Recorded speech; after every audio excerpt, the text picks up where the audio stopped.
kunjungan penjara, terus kadang kan apa itu ya itu cuma itu aja, kunjungan orang sakit sama penjara. Saya happy bisa ketemu, bisa apalagi kalau pas registrasi di penjara saya selalu happy karena banyak pelajaran yang bisa diambil di sana. Terutama itu kalau yang trafficking iming-iming money gitu. Kalau trafficking itu cuman kadang ada yang dimintai tolong ambil paketan, terus ada yang dimintai tolong, makanya saya cuman pesen sama teman-teman jangan sekali-sekali ngasih alamat majikan, nomor telepon, nomor Hongkong ID kalau bukan orang yang berkepentingan. Carilah teman yang baik. Kadang kita teman baik ya, terus dititipi sesuatu, misalnya ada mbaknya itu di Seven dititipi tas, tapi nggak tahu tasnya itu isinya begituan. Yang titip itu pergi, ada polisi datang.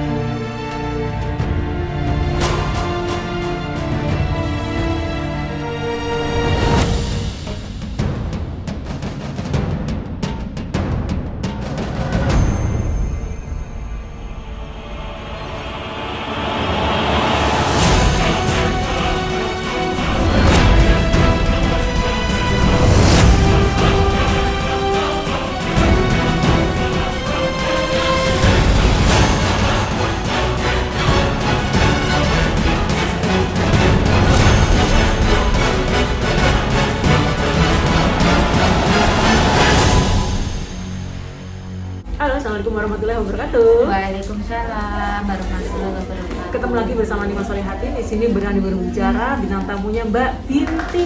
Mbak Binti Solika. Mbak, ini teman-teman kenalkan. Di keanggotaan Holakoh sampean sebagai apa ini? Saya humas. Humas itu ceritakan tugas-tugasnya. Kalau saya tugasnya di lapangan, Mbak. Di lapangan. Di lapangan ya. Kunjungan orang sakit, kunjungan penjara, terus kadang kan apa itu ya itu cuma itu aja, kunjungan orang sakit sama penjara. Mbak Binti Solehah asal dari mana? Saya dari Blitar. Oke, teman-teman Blitar sapa dulu dong. Ya halo, saya dari Blitar. Blitarnya saya Ludoyo. Seperti itu. Mbak, suka dukanya sebagai humas apa sih? Ya kalau dukanya nggak begitu banyak sukanya. Karena saya happy bisa ketemu, bisa apalagi kalau pas registrasi di penjara saya selalu happy karena banyak pelajaran yang bisa diambil di sana. Ceritakan, Mbak. Misalnya kasus yang dilarang, obat-obatan yang dilarang, ya tahu sendirilah apa itu obat-obatan dia itu. Terus dia cerita dari A sampai Z, terutama itu kalau yang trafficking iming-iming money gitu. Kalau trafficking itu cuman kadang ada yang dimintai tolong ambil paketan, terus ada yang dimintai tolong, makanya saya cuman pesen sama teman-teman jangan sekali-sekali ngasih alamat majikan, nomor telepon, nomor Hongkong ID kalau bukan orang yang berkepentingan. Carilah teman yang baik. Kadang kita teman baik ya, terus dititipi sesuatu, misalnya ada mbaknya itu di Seven dititipi tas. A few moments later. Tapi nggak tahu tasnya itu isinya begituan. Yang titip itu pergi, ada polisi datang, ya mbaknya nggak bisa ngelak karena barang bukti ada di samping kita. Namanya Mbak siapa itu lupa aku. Saya nggak mau teman-teman kayak gitu. Di Seven itu cuman bilang Mbak saya titip tas, ternyata isinya itu iya yang titip itu sudah pergi, Pak polisi datang. Apakah itu memang sudah diincer ya Mbak Binti? Ya sudah. Biasanya dia kayak tugasnya kurir. Ada yang kurir. Ya kurir kan gajinya dia kan antar barang ini dia dibayar banyak. Dan sekarang kurir terus ngasih barang ke orang yang tidak dikenal, otomatis barangnya kan lolos. Nggak lolos kan itu kan kena polisi. Kan kalau kurir kurir itu diajak jalan-jalan, misalnya aku sama sampean jalan-jalan, ayo ikut aku. Tuh, ternyata kita berdua, sampean yang bawa, aku ngikut sampean. Ya, biasanya mereka tuh ya gimana ya, perginya gimana. Mbak Binti Solika sudah berapa lama menjabat sebagai seorang humas? Barusan saya sebelum-belumnya itu kan apa ya, Andra? Kelas keterampilan. Pertama kali saya di sini kelas keterampilan saya kelas rajut. Terus habis itu lama aku di rajut itu lama banget. Mbak santrinya juga alhamdulillah banyak. Sampai ini gurunya? Iya, saya gurunya rajut. Terus merajut itu apa sama dengan bordir? Membordir? Oh, nggak sama itu, nggak sama bordir. Biasanya hubungannya dengan bikin baju, kelas jahit itu biasanya gitu. Kalau merajut itulah yang bikin tas rajut. Oh iya, monte itu. Bukan dari benang tapi pakai soket. Oh, iya. Kita tampilkan gambarnya seperti ini. Nanti kirim foto ini. Iya, fotonya nanti tak kirim. Itu kayak pakai songket itu merajut. Terus habis itu setelah berapa itu? Oh banyak itu. Banyak itu berapa? Ya 50 pasti dulunya sebelum pandemi itu dapat saya 50 30, nggak pernah saya cuma dapat murid 10, itu nggak pernah. Paling sedikit 20. Mohon maaf ini bertanya, dijawab boleh nggak? Dijawab boleh. Iya. Sama teman-teman dibayar berapa? Oh saya nggak minta gajian apa-apa. Insya Allah saya punya ilmu, saya berbagi sama teman-teman karena saya kalau prinsip saya ya, itu setiap orang nggak sama ya Bu ya. Saya mengajar dibayar itu kalau ijazah saya sarjana. Lah ijazah saya SD aja nggak tamat, intinya SD aja nggak tamat, kok saya minta bayaran, nggak cocok lah. Oke, Mbak Binti Solika. Keanggotaan sampai menjadi seorang humas, apakah mengikuti kepemimpinan Mbak Anggra? Iya. 1 tahun. Iya, hampir ya masih berjalan beberapa bulan, nanti insya Allah 1 tahun. Sebelumnya yaitu pengajar rajut, setelah itu wakil ketua 2,5 tahun. Setelah itu saya sekarang sama Anggra ditarik jadi humas itu. Sebenarnya aku juga pengen istirahat, tapi karena ini si anak saya ini mohon karena saya mbahnya halakoh. Mbahnya udah berapa lama sih kebun dari mana? 7 tahun mungkin, insya Allah 7 tahunan ya. Dari 2000 sebenarnya saya sudah lama Mbak, awalannya 2010 itu nggak tahu gimana sistem pengurusannya, saya nggak paham. Itu saya kursus jahit 2010 sampai 2011 kursus jahit. Nah setelah kursus jahit terus saya pulang Indo, saya kembali lagi sini. Bu Ai itu ngajarin bikin smoke, pita sulam itu. Saya iseng-iseng lah belajar lah, kok nyawang lihat itu bagus gitu ya. Saya belajar, iseng-iseng belajar. Terus setelah bisa bikin pita sulam, saya bikin rajut.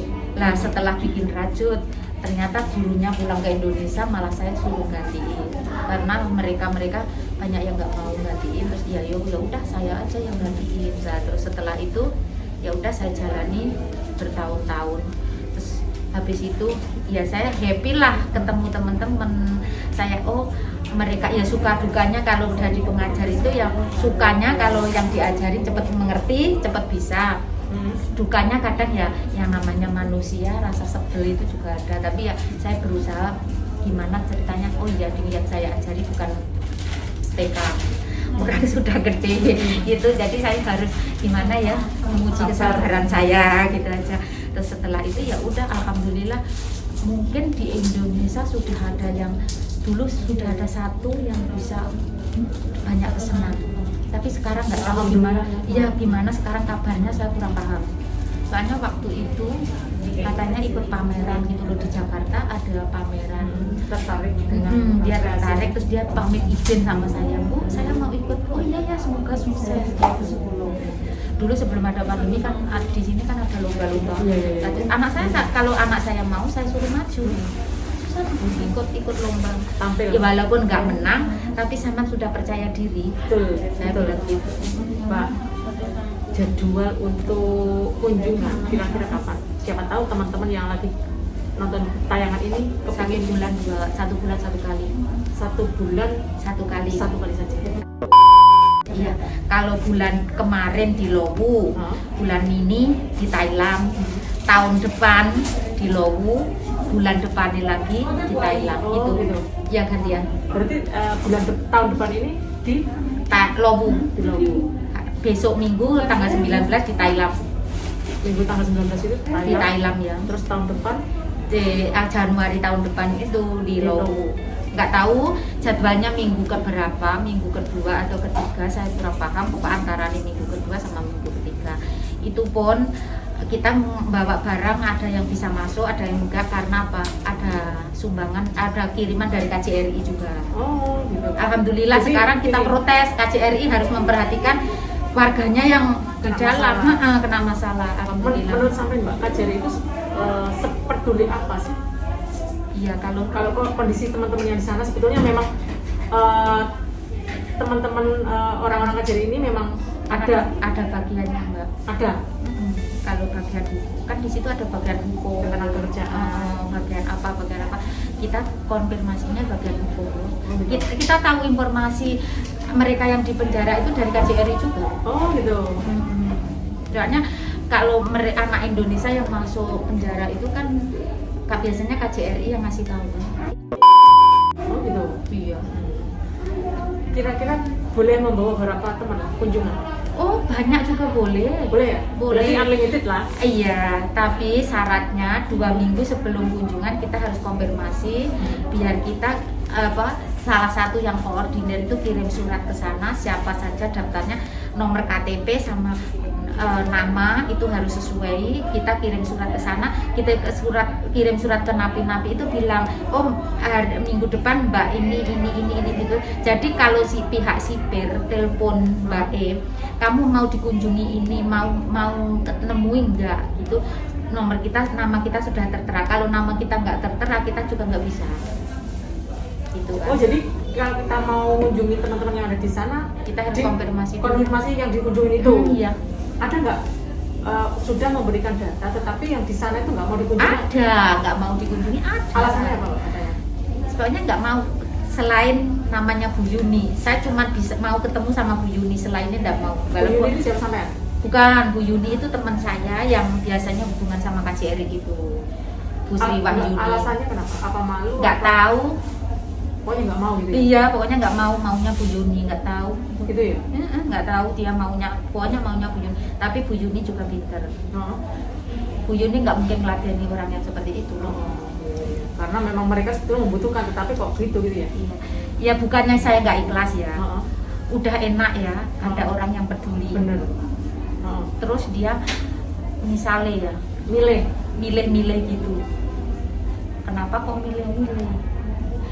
Misalnya saya diceritain dia punya masalah gini-gini, nggak mungkin lah saya umbar oh ini masalahnya gini-gini, nggak mungkin lah. Itu kan privasi. Itu kenapa kok harus satu orang ini kok dikunjungi yang lain nggak mau, alasannya apa? Terus temanku ya udahlah Bu, nggak usah, kalau nggak mau ya udah, Nggak usah dipaksa. nggak usah dipaksa. Ya udah Bu, lain kali kalau nggak mau dikunjungi ya udah. Itu pun kalau sudah dikunjungi orang lain kita juga nggak bisa mengunjungi. Oh gitu? Satu kali harus satu walaupun jenengan mengunjungi si A ya Mbak ya, terus minggu depan saya mengunjungi si A, nggak bisa. Pihak sipir itu bilang tadi Udah dikunjungi. udah dikunjungi, nggak bisa seperti itu. Prosedurnya nggak kayak di penjara Indonesia. Oke Mbak Binti Solihah, terima kasih Iya. sharingnya ya. Mungkin Iya. next time kita akan ngobrol lagi masalah ini ya. Iya. Karena biar waktunya sama-sama nggak mengganggu gitu. Iya. Oke, makasih. Ya, semoga Ya, sampai sehat sebelum- terus. Amin, sebelum kita pulang. Iya, dimanfaatkan waktu. Iya. Nah, oke teman-teman semua, ngobrol sebentar sama Mbak Binti Solihah untuk masalah humas ya. Semoga teman-teman juga lebih terbuka lagi, lebih peduli lagi dengan teman-teman yang ada di sana. Iya. Ya. Terima kasih banyak Mbak Binti ya. Iya, sama-sama. Oke teman-teman semua, sampai di sini. Tunggu di vlog berikutnya. Assalamualaikum warahmatullahi wabarakatuh. Waalaikumsalam warahmatullahi wabarakatuh. Terima kasih kembali.